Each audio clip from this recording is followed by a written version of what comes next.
Cyber crime के मामले साल 2024 में बहुत तेजी से सामने आए। दुनिया भर में साइबर क्राइम में इजाफा हुआ।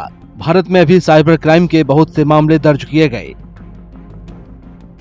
धोखेबाज पीड़ितों को धोखा देने के लिए आर्टिफिशियल इंटेलिजेंस, वॉइस क्लोनिंग और सोशल इंजीनियरिंग जैसी एडवांस टेक्नोलॉजी का गलत फायदा उठाते हैं।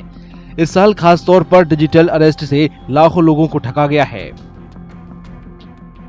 प्रधानमंत्री नरेंद्र मोदी ने साइबर क्राइम के बारे में जागरूकता बढ़ाने के लिए मन की बात में देश को संबोधित किया था।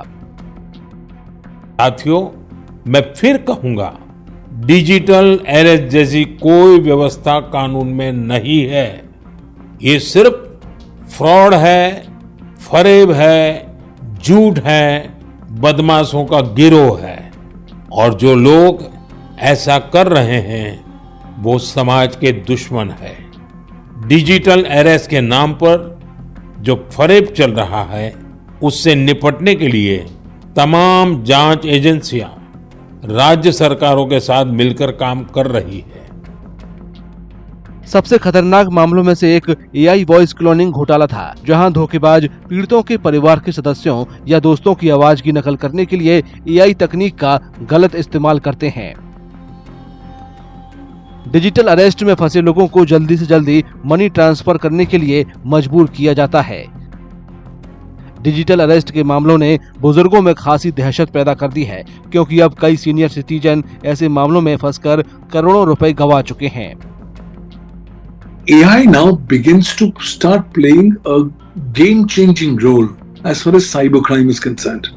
AI has come as God-sent gift to cyber criminals because AI can now be used extensively for the purposes of committing various cyber crimes, for the purposes of making people vulnerable to and target of various kinds of cyber crimes.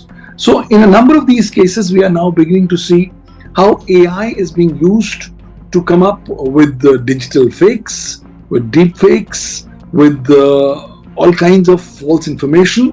2024 के पहले 9 महीनों के दौरान cyber crime की वजह से 11,333 करोड़ रुपए की धोखाधड़ी के मामले दर्ज हुए। भारतीय रिजर्व बैंक ने डिजिटल अरेस्ट के जोखिमों से निपटने और वित्तीय प्रणालियों की सुरक्षा के लिए मजबूत साइबर सुरक्षा उपायों, लेन-देन की निगरानी और कानून प्रवर्तन एजेंसियों के एक साथ मिलकर काम करने पर जोर दिया है। Right. These are the, I would say, some of the byproducts or some of the ills that come with the progress. These are expected. Some of it is expected. But I think if we consciously start addressing those things, which have started happening, while digital has made lives easier for people, a lot more cyber crimes have increased also, I think, and common man gets affected by that as well.